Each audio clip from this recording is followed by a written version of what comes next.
계엄 사태가 일어나기 한 2달쯤 전일까요? 1달 반쯤 전인데 10월 21일이죠. 24년 10월 21일에 뉴욕 타임즈가 기사를 하나 냈어요. 그 기사를 한국일보가 인용을 했는데 거기에는 우리나라의 무당이 30만 명이 넘는다 하는 기사가 났다는 거예요. 사실 30만 명이면 엄청 많은 숫자예요. 우리나라 경찰관이 한 13만 명이 되는데 경찰관보다 많고 초등학교 교사가 19만 명 정도 되는데 교사보다도 많다는 거예요.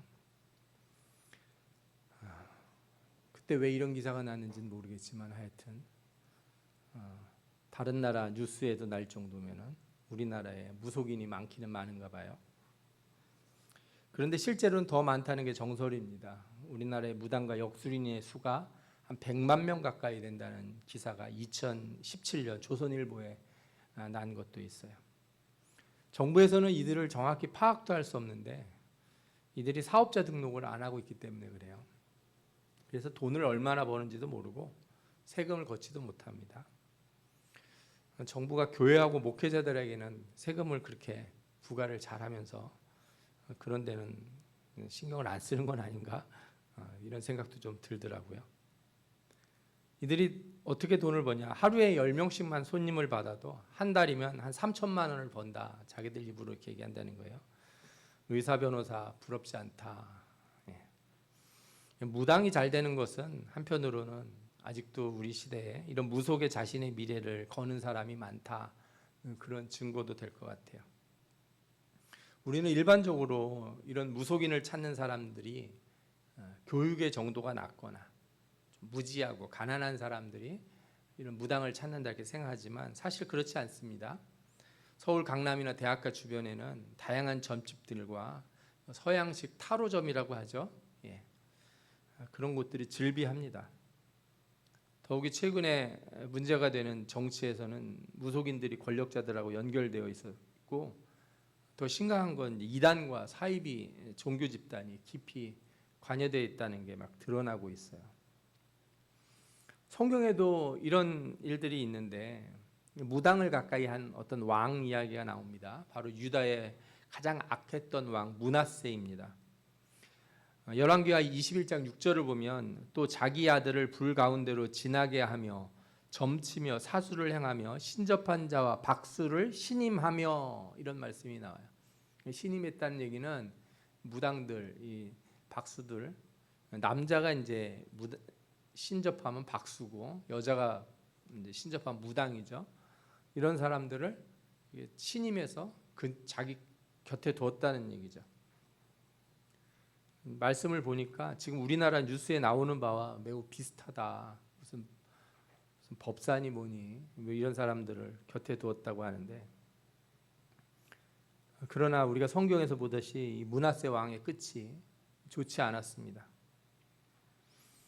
권력자들이나 정치인같이 멀쩡해 보이는 사람들이 왜 무속인을 가까이 할까요?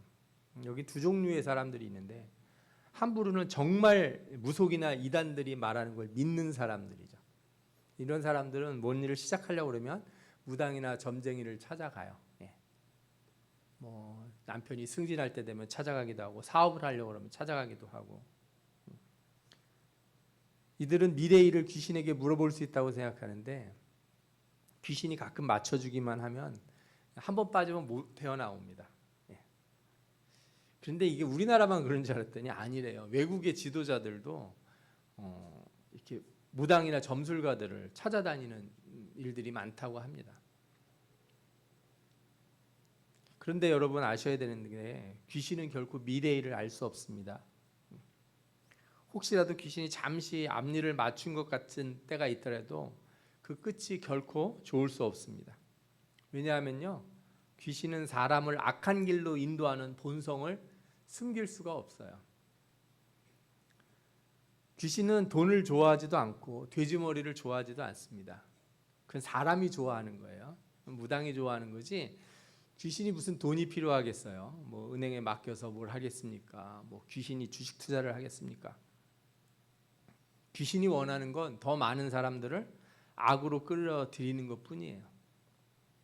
그래서 가끔 귀신이 사람에게 이익을 주더라도 결코 그게 오래 갈 수가 없어요. 이단도 마찬가지예요. 처음에는 친절하게 대하던 사람들이 결국 본성을 드러내는 때가 되면 결코 그곳을 벗어나기가 쉽지 않아집니다. 그러니 무속이나 이단을 믿는 자는 정말 어리석은 자다 이렇게 말할 수 있을 거예요. 다른 부류는 뭐냐면 무속이나 이단을 믿지는 않는데 정치적으로 이용할 만한 가치가 있다 이렇게 생각하는 거예요. 혹은 물질적인 이익이 있어서 그들과 가까이 하는 거죠. 근데 무엇이 됐든지 간에 이들은 나중에 큰 문제를 겪게 돼 있습니다. 왜냐하면 무속이나 이단들은 사람을 속여서 이익을 취하려고 하는 자들이기 때문에 이들을 이용하면 언젠가 이들은 요구하는 게 있어요. 그래서 이 요구를 들어줘야 돼요. 여러분, 이단을 이용해서 내가 뭔가 좋은 이익을 취했으면 이단이 요구할 거 아니겠어요? 만약에 이단이 정식 종교가 되어서 사회에 등록이라도 되보십시오. 이거는 상상하기도 싫은 일들이 펼쳐질 겁니다. 또 이단 안에 일하는 자들 중에도 이단을 믿지는 않으면서 그 이단 안에서 일을 해요. 왜? 돈이 되니까. 그러나 이들은 자신의 이익을 위해서 많은 사람들의 삶과 가정을 망치는 악한 자들이에요. 저는 절대로 하나님이 그런 사람들을 편하게 살다가 지옥 가게 두지는 않을 거라고 생각을 합니다. 오늘 우리는 본문에 나오는 무당이나 신접한 자들에 대한 율법을 통해서 하나님이 왜 이런 것들을 미워하시고 제거하라고 하시는지를 살펴보고, 그리고 이런 것들을 제거하려면 우리 신앙인이 사회에서 어떻게 살아야 되는가를 함께 생각해 보려고 합니다. 먼저 성경에는 무당이나 박수, 즉 귀신을 접하는 자들을 결코 믿지 말고 따르지 말라 이렇게 말씀을 해요. 레위기 19장 31절에 보면 너희는 신접한 자와 박수를 믿지 말며 그들을 추종하여 스스로 더럽히지 말라. 오늘 본문에도 나오죠. 그의 아들이나 딸을 불가운데로 지나게 하는 자나 점쟁이나 기륭을 말하는 자나 요술하는 자나 무당이나 진언자나 신접자나 박수나 초혼자를 너희 가운데 용납하지 마라. 더 나아가 이들을 죽이라고까지 말씀을 하시는데 출애굽기 22장 18절에는 너는 무당을 살려두지 말라 이렇게 말씀하셨어요. 레위기 20장 6절에 보면 신접한 자와 박수무당을 음란하게 따르는 자에게는 내가 진노하여 그를 그의 백성 중에서 끊으리니 이렇게도 말씀하시고, 레위기 20장 27절에는 남자나 여자가 접신하거나 박수무당이 되거든 반드시 죽일지니 곧 돌로 그를 치라 그들의 피가 자기들에게로 돌아가리라 이렇게 말씀하고 계세요. 이렇게 하는 이유가 있습니다. 하나님은 백성들 가운데 이런 자들이 있으면 이들을 통해서 백성들이 더럽혀지고 더 나아가서 멸망당할 자들이 된다는 거예요. 그러면서 하나님이 가나안 땅 백성들, 가나안 땅에 있던 그 7 족속들을 다 진멸하라고 하는 근거로서 이들이 무당과 점쟁이들 신접한 자들을 따르고 있다는 것을 지적을 해요. 18장 12절을 한번 자세히 보십시오. 이런 일을 행하는 모든 자를 여호와께서 가증히 여기시나니 이런 가증한 일로 말미암아 내 하나님 여호와께서 그들을 내 앞에서 쫓아내시느니라. 아멘. 그러니까 가나안 땅에 있던 7 족속이 그 땅에서 진멸을 당해야 되는 이유 중에 하나가 뭐예요? 바로 무당이나 신접자들, 이런 자들을 두고 있기 때문이라는 거예요. 18장 14절에도 나오죠. 내가 쫓아낼 이 민족들은 기륭을 말하는 자나 점쟁이의 말을 듣거니와 그랬어요. 그러니까 이런 사람들 말을 듣는 민족은 하나님이 어떻게 하신다는 거예요? 용납하지 아니하시고 다 진멸시키고 쫓아내 버리신다는 거예요. 하나님이 이들을 이처럼 악하고 더럽게 여기시는 것은 이들에게 임한 영이 거짓의 영이기 때문에요. 그래요. 그러니까 거짓의 영이 역사하는 사람들을 믿기 시작하면 사회가 어떻게 돼요? 거짓에 휩싸여 버립니다. 그래서 사람들이 거짓말을 너무 쉽게 믿어요. 아니 뭐 나라의 지도자가 무당을 옆에 두고 있으면 그 나라의 백성들도 어떻게 되겠습니까? 다 영향을 받겠죠. 그래서 결국 사회가 멸망하게 됩니다. 여러분, 귀신은요, 앞서 말씀드린 것처럼 절대로 미래를 말하지 않아요. 귀신이 말하는 것은 사실인 것 같지만 결코 좋은 게 아니에요. 사무엘상 28장에 보면 사울이 신접한 무당을 찾는 이야기가 나오는데, 당시에 블레셋 군대가 쳐들어오자 사울이 하나님 앞에 기도를 해요. 그런데 하나님이 응답을 안 해주십니다. 왜?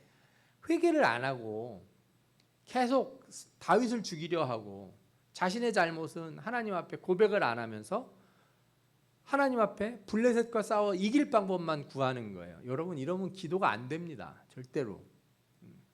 내가 하나님 앞에 똑바로 살겠다는 그런 회개 기도가 없이 하나님 내게 복을 주십시오 백날 기도해봐야 뭐 처음에는 잠깐 하나님이 들어주실 때가 있어요. 초신자 때는 신앙이 낮으니까, 아직 잘 모르니까 하나님이 때때로 하나님이 먼저 우리를 도와주셔서 우리로 하여금 깨닫게 해주시는 때가 있어요.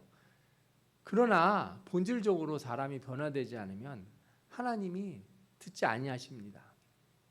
사울이 그래서 그러면 회개를 했냐? 그게 아니고 신접한 자들을 찾는 장면이 나와요.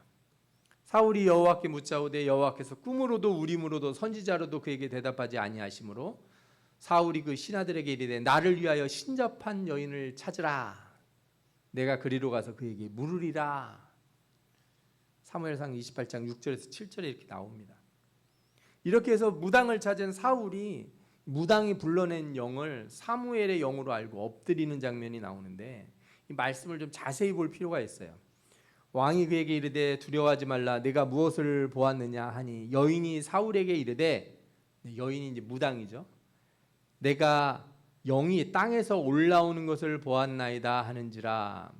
사울이 그에게 이르되 그의 모양이 어떠하냐 하니 그가 이르되 한 노인이 올라오는데 그가 겉옷을 입었나이다 하더라. 사울이 그가 사무엘인 줄 알고 그의 얼굴을 땅에 대고 절하니라. 말씀을 잘 보면요, 무당이 사무엘의 영이 올라온다 이렇게 말한 적이 없어요. 땅에서 영이 올라오는데 어떻게 모양이 생겼다고요? 노인의 모습이다. 겉옷을 입고 있다. 아니, 겉옷을 당연히 입고 있죠. 뭐 벗고 있겠습니까? 그랬더니 사울이 뭐라 그래요? 누구의 영인 줄 알았다고요? 사무엘의 영인 줄 알고 엎드렸다는 거예요. 여러분, 죽은 사무엘이 무당을 통해서 사울에게 나타날 일이 없습니다. 이유가 없어요. 그러나 사울의 이런 약점을 무당이 교묘히 이용을 합니다. 그래서 사울이 뭔가 궁금한 게 있으니까 날 찾아왔고, 그죠? 뭔가 만나고 싶은 사람이 있으니 나를 불렀겠지. 그래서 얘기를 했더니 사울이 자기 입으로 뭐라 그래요? 사무엘의 영이다. 엎드려. 그러니까 그때부터 무당이 누구 흉내를 냅니까? 사무엘의 흉내를 내요. 이게 다 무당이 하는 일들이에요. 사람들은 잘 모르지만 무당을 찾아가면 얼굴에 다 써 있답니다. 왜 왔는지. 무당들이 다 안 됩니다. 그거를 오랫동안 공부하고 연구한 사람들이 그런 사람들이에요. 다 이렇게 얘기하다 보면 금방 눈치를 챈대요. 그러니까 거기에 맞춰서 얘기를 착 더해주면 다 이렇게 사람이 넘어가게 돼 있다는 거예요. 귀신이 사람이 듣고 싶은 이야기를 해준다는 것은 열왕기상 22장에도 나옵니다. 여기에는 이스라엘 왕 아합이 전쟁을 앞두고 거짓 선지자들을 통해 전쟁에서 이길지 질지를 묻는 장면이 나오는데, 거짓의 영이 아합에게 있는 모든 선지자들 입에 들어와요. 이스라엘 왕이 선지자 400명을 모으고 그들에게 이르되 내가 길앗 아몬에 가서 싸우랴 말랴. 그들이 이르되 올라가소서 주께서 그 성읍을 왕의 손에 넘기시리다. 이 말씀을 그냥 한국 성경을 보면 이들이 그냥 선지자고 여기서 주가 여호와 하나님인 것처럼 생각이 들지만 사실은 그렇지 않아요. 이 선지자들은 다 아세라 선지자들이에요. 그리고 이 말들은 다 거짓이라는 것을 금방 알 수 있어요. 원문을 보면. 자기도 의심스러웠는지 다른 사람 없나 이렇게 찾아요. 그랬더니 미가야라고 하는 진짜 선지자가 와서 이 상황을 얘기해줘요. 거짓의 영이 저들에게 임해가지고 아합을 깨워 죽이려고 하는 것이다 하고 사실을 얘기해 줍니다. 그런데 어떻게 됩니까? 사실을 들은 아합이 돌이켜서 이게 하나님 앞에 회개하고 그럽니까? 아니에요. 미가야가 말한 진실을 믿지 않고 거짓의 영이 말한 것을 믿고 전쟁에 나갑니다.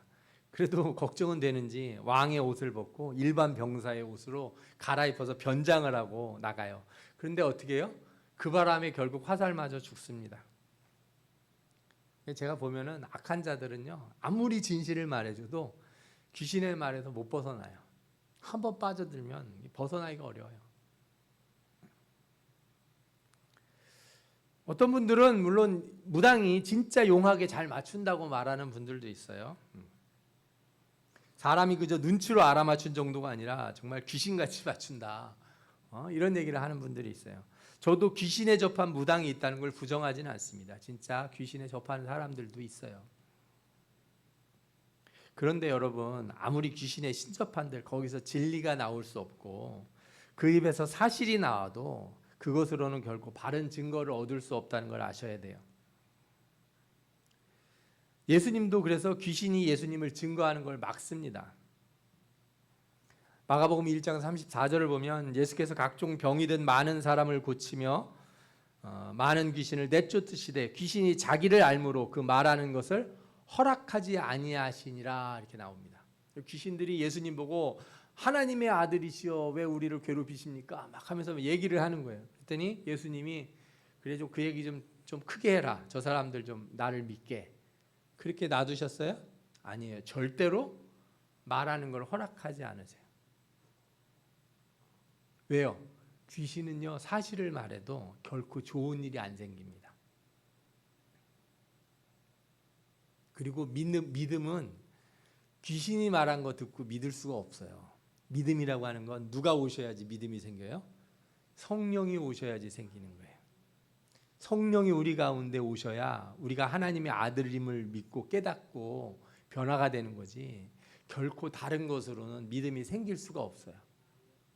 여러분 이렇게 오해하지 마십시오. 어떤 분들은 병이 났거나 무슨 신비로운 경험을 해야지 내가 예수를 믿을 것 같다 그러는데 그렇지 않습니다. 성경을 자세히 읽어보면요 한 번도 예수님이 병 고쳐준 사람한테 너 나가서 사람들 앞에 증거하라 이렇게 말한 적이 없어요. 병을 고쳐주시고 뭐라 그래요? 어디 가서 떠들지 말고 율법대로 행하라 그렇게만 얘기를 해요. 그리고 병 고치는 게 핵심이 아니고 뭐가 핵심이에요? 하나님의 말씀을 전하는 게 핵심이라는 거예요. 그러니까 여러분 하나님의 성령이 임해서 말씀을 듣고 깨닫는 게 신앙생활이지 무슨 신비로운 일을 경험해야지 그게 신앙생활이다 이렇게 생각하시면 큰 오해를 만들 수가 있어요. 조심하셔야 됩니다. 여러분 그래서 귀신을 볼 때도요 귀신이 진실을 말했다고 해서 여러분 그거 덥석 받아들이면 안 돼요. 그 뒤에 다른 의도가 있을 거예요. 그렇게 생각하셔야 돼요. 귀신이 가르쳐주는데 했더니 사업이 잘 되더라, 뭐가 잘 풀린더라. 그래서 계속 무당에 쫓아가면 그 끝이 어떻게 돼요? 결국에 망해요. 절대로 좋게 끝날 수가 없습니다. 만약에 이런 자들이 사회에 넘치고 사회 지도자들이 이런 무속에 빠져 있다면 나라가 어떻게 되겠습니까? 앞서 말씀드린 대로 거짓을 말하는 이단들이 정식 교단으로 인정이라도 된다면 이건 그냥 종교적인 문제가 아니에요. 사회적인 문제예요. 얼마나 많은 가정이 이단들 때문에 망가지고 깨지는데요. 일본에서도 그런 문제가 생겨서 그래서 전직 총리가 죽지 않았습니까?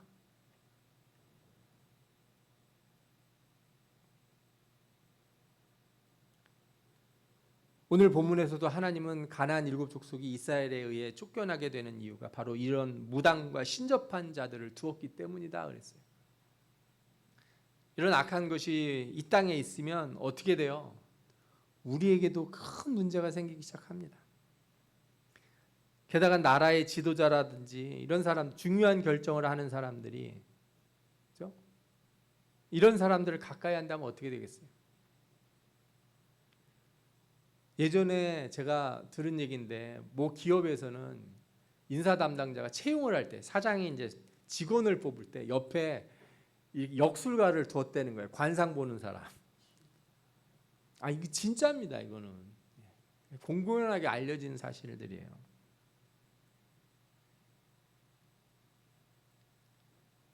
여러분, 그래서요, 우리 기도해야 됩니다. 뭘 기도해야 되냐고요? 이런 게 완전히 드러나도록 하나님의 빛이 이 땅에 비춰주셔서, 이 나라에 비춰주셔서 이 악한 일들이 다 드러나게 해달라고. 그리고 이게 드러날 때 좀 그게 사실인 걸 믿어야 돼요. 근데 이런 게 드러나도 안 믿는 사람은 또 끝까지 안 믿더라고요. 여러분, 교회가 이런 일들을 밝히지 못한다면 정말 이 사회가 혼란해집니다. 이건 단순히 교회의 문제가 아니에요. 이 시대의 문제고 사회의 문제이기 때문에 우리 모두가 이 일을 위해서 하나님 앞에 크게 기도해야 될 줄 믿습니다. 아멘. 이제 우리는 한 가지 더 중요한 것을 짚어볼 필요가 있습니다. 그것은요, 세상 사람들 눈에는 무속이나 종교나 특히 기독교나 다 비슷하다가 생각하는 거예요. 이단이나 정통 교단이나 뭐 자기들은 잘 모르겠다, 다 똑같은 거 아니냐, 자기들끼리 싸우는 거지, 이렇게 얘기하는 사람들이 있다는 거예요. 또 세상 사람들은 무속이나 종교나 이단들이나 정통이나 다 비과학적이다, 이렇게 말하는 거예요. 그 종교라는 게 원래 다 비과학적인 거 아니냐, 이런 생각을 보여주는 대표적인 책이 있는데, 코스모스의 저자이자 지금은 이제 이분이 돌아가셨죠. 작고한 과학자이자 저널리스트인 칼 세건이라고 하는 사람이 쓴 악령이 출몰하는 세상, 이런 책이 있습니다. 원제목이 데몬 헌티드 월드라고 하는 책인데 1996년 책이에요. 제가 대학교 졸업하던 때 나온 책인데, 이 저자가 아주 유명한 무신론자, 과학 저널리스트예요. 그는 이런 얘기를 해요. 컴퓨터도 쓰고 우주선이 저 달나라도 가고 화성에도 가는 시대에 왜 많은 사람들이 이렇게 미신과 비과학적 음모론에 사로잡혀 있는지를 의아해하는 거죠. 그 같은 여러 예들이 나오는데 그 중에는 기독교 근본주의자들이나 이단에 가까운 기독교 사례가 등장해요. 여러분, 뭐 우리나라에만 이단이 있는 게 아니에요. 미국에도 많아요. 미국의 기독교 원리주의자들 중에는요, UFO를 귀신의 역사 혹은 적그리스도다 이렇게 주장하는 사람들이 있어요. 그리고 전 세계적으로 UFO에 납치되었다 풀려났다는 사람이 1억 명이나 된다, 이런 조사가 있습니다. 이런 주장대로 따르면 한 1억 명이나 되는 사람이 귀신에게 잡혔다가 풀려났다는 얘기가 되겠죠. 이 기독교 근본주의자들이 만드는 비과학적 주장은 그런 것뿐만 아닙니다. 영국의 발명가였던 그 세뮤얼 로버텀이라는 사람이 있는데, 이 사람은 지구가 평평하다는 주장을 성경을 근거로 들었어요. 이런 사람들 지구 평평론자들이라고 그러거든요. 그가 요한계시록 7장 1절에 나오는 이 일 후에 내가 내 천사가 땅 내 모퉁이에 선 것을 보니 땅의 사방의 바람을 붙잡아 바람으로 하여금 땅이나 바다이나 각종 나무에 불지 못하게 하더라. 이 말씀을 근거로 땅이 어떻다는 거예요? 네모나고 평평하다, 이렇다는 거예요. 지금도 국제 지평설 연구학회라는 게 있는데, 이 지구 평평론자들 중에는 성경을 근거로 예를 든 근본주의자들이 꽤 많아요.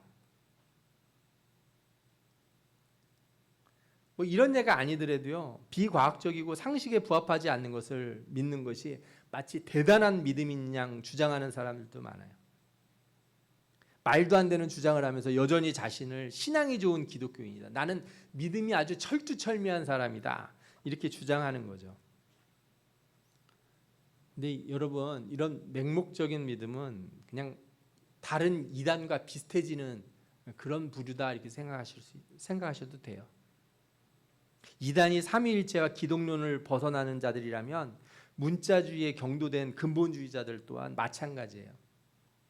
음모론에 심취해서 아무것도 안 믿고 자기들 생각에 빠져 있는 것, 모두가 말하는 것을 믿지 않는 자들도 마찬가지죠.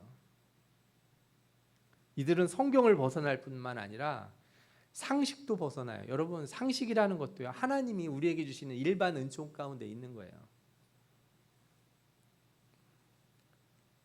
저는 그런 사람들이 과학도 안 믿으면서 핸드폰은 다 써요. 텔레비전도 사용하고. 그 다 과학으로 다 만들어진 거 아닙니까?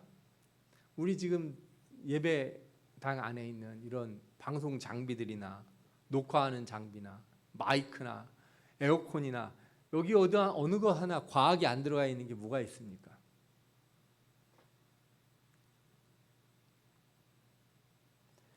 그러면 우리가 이제 이거 생각을 해봐야죠. 바른 기독교 신앙과 이런 근본주의자들 혹은 무속이나 이단들과의 차이가 과연 무엇인가?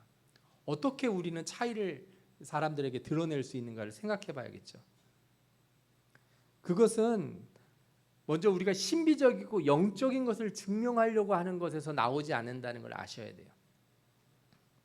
토마스 아퀴나스의 말처럼 믿음이 없으면 설명도 소용이 없고 믿는 자에게는 굳이 설명할 필요도 없습니다. 그리고 이 신비적이고 영적인 것은 종말에 주님이 오시는 날 다 드러날 일이에요.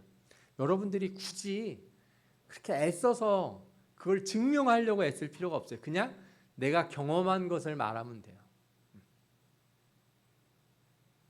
성령의 역사를 과학적인 방법으로 설득할 필요도 없고, 그거를 뭐 하기 위해서 어떤 분이 이 부흥 집회 때 전자장비를 막 동원해서 막 성령이 임하는 순간을 포착해서 사진을 찍었더니 막 불이 막 떨어졌더라, 사진에 막 인화가 됐더라.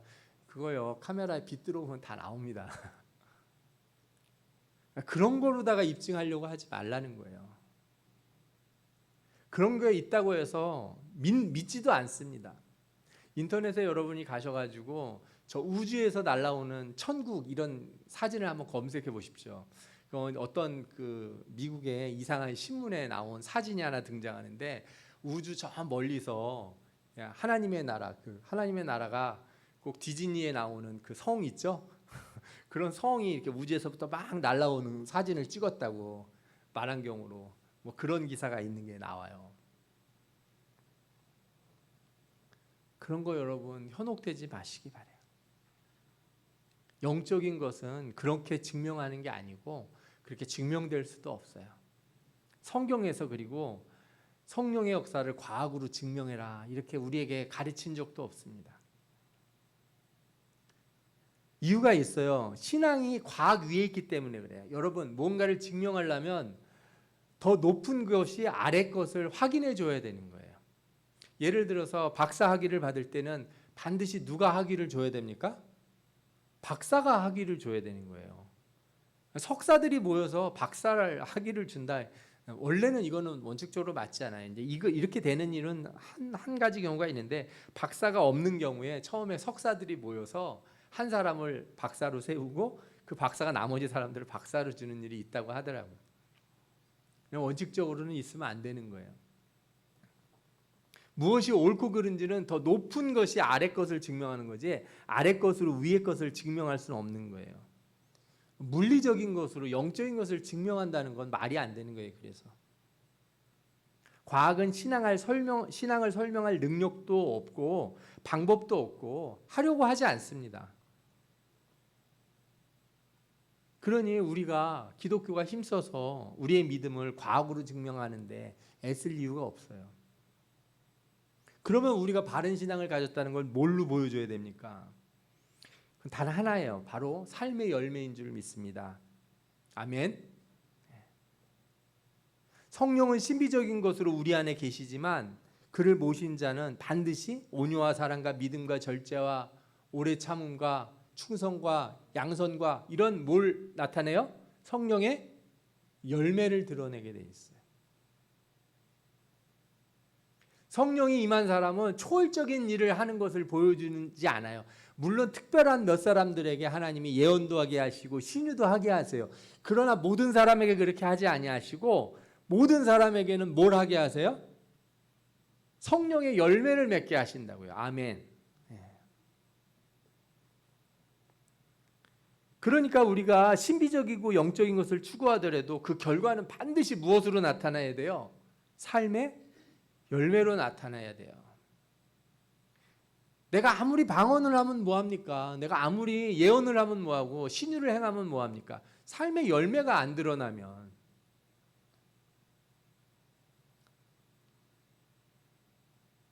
만약에 막 이 부흥 집회에서 제가 막 사람의 병을 고치고 막 만졌더니 막 뒤로 자빠지면서 방언을 하고, 그죠?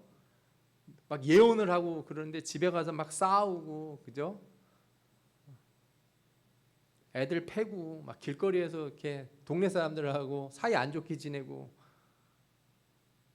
맨날 교통법규도 어겨가지고 딱지 띄고 불법 주차하고 막 이러면 뭘로다가 신앙을 증명하겠습니까? 내가 방언하는 게 신앙을 증명하겠어요? 내 삶의 모습이 내 신앙을 증명하겠습니까? 여러분, 우리 말과 행동을 넘어서는 그런 영적인 것은 없어요. 내 말과 행동을 넘어서는 것으로 내 신앙을 증명하려고 하지 마십시오.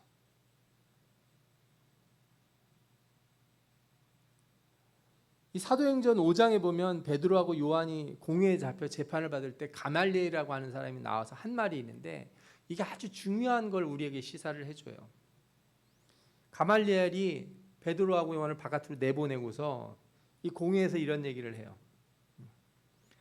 이스라엘 사람들아, 너희가 이 사람들에 대하여 어떻게 하려는지 조심하라. 그러면서 전에 드다라고 하는 사람이 일어나 스스로 선전함에 사람이 약 400명이나 따르더니 그가 죽음을 당함에 따르던 모든 사람이 흩어져 없어졌고, 그 후에 호적할 때 갈릴리의 유다가 일어나 백성을 꿰어 따르게 하다가 그도 망한즉 따르던 모든 사람이 흩어졌느니라.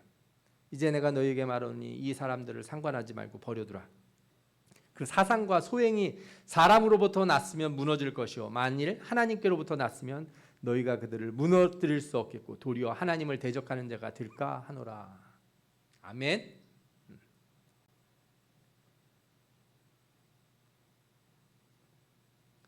세상에서 신앙을 증명하는 게 바로 삶의 열매예요. 우리가 믿는 신앙이 참된 신앙이 아니면 그냥 놔둬도 우리 기독교 망하게 될 거예요. 그러나 참된 신앙이라면 결코 망하지 않습니다. 반대로 이단이 그들이 주장하는 게 맞는 거라면 그들이 멸망하지 않겠죠. 그러나 그들이 하나님께로부터 나지 않은 것이라면 반드시 망하고 진멸당해야 될 줄 믿습니다. 그래서 제가 요즘 신문을 보면서 하나님이 이 땅에 너무 오랫동안 그 이단들이, 그죠? 교주가 죽었는데도 여전히 교세를 유지하는 그 이단들이 있다는 게 하나님이 이젠 때가 되셨다고 생각하시는 것 같아요. 이런 기회를 들어서 치시는 거 아닐까. 이때 우리 교회가 더 기도하고 우리 자신을 돌아보고 하나님 이 사회 앞에서 어떻게 행했는지를 우리가 돌이켜봐야 될 때예요. 그리고 우리가 열매가 있었는지 우리가 세상에서 어떻게 평가를 받았는지를 되새겨봐야 될 때가 아닌가 싶습니다. 세상에서 신앙을 증명하는 게 열매고 열매가 없으면 자연히 소멸하고 당연하죠. 씨가 없는데 어떻게 계속해서 자라나겠습니까? 열매가 있으면 계속해서 번창할 겁니다. 이 성령의 열매가 바로 바른 신앙과 무속, 바른 신앙과 이단을 구분하는 증거가 될 줄 믿습니다. 그러니 여러분들의 삶의 열매로 여러분들의 신앙을 입증하시기 바랍니다. 무속이나 이단과 똑같은 방식으로 행동한다면 우리도 그들과 같이 멸망할 것이지만 성령의 인도에 순종하여 열매를 맺으면 반드시 살아나고 부흥하고 이 세상에서 무엇이 알곡이고 무엇이 가라지인지 분명하게 드러나게 될 줄 믿습니다. 말씀을 마치겠습니다. 앞서 무신론 과학자가 말한 대로 지금은 악령이 출몰하는 세상이에요. 사회지도층이 무엇인가 결정할 때 귀신을 찾는 이 시대가 아합의 시대 같고 므낫세의 시대와 같지 않다고 어떻게 말할 수 있겠습니까? 이런 시대에 우리가 이 사회 가운데서 무속을 쫓아내고 이단을 쫓아내는 것은 물리적 힘이 아니에요. 기독교가 모여서 띠두르고 가서 데모해서 몰아내는 게 아니에요. 정치적인 영향력을 행사해서 몰아내는 게 아닙니다. 우리 삶에 성령이 역사하시도록 순종해야 돼요. 한 사람 한 사람이 하나님 말씀에 순종함으로 구별된 삶을 살아야 됩니다. 그래야 이 나라의 거짓의 영이 떠나갈 것이고 하나님의 다스리심과 축복이 이 나라에 있다는 것이 드러나게 될 줄 믿습니다. 이 혼란스럽고 어두운 시대에 여러분 하나님 앞에 기도하시기 바랍니다. 성령의 열매가 있는 삶이 되게 하여 주옵소서. 성령의 열매가 있는 교회가 되게 하여 주옵소서. 성령의 열매가 나타나는 한국교회, 한국의 성도들 되게 하여 주옵소서. 우리 모두가 이를 위해 기도하고 성령의 충만함과 열매 맺기를 위해 힘쓰시는 모든 성도들 되시기를 축원합니다. 아멘. 기도하겠습니다.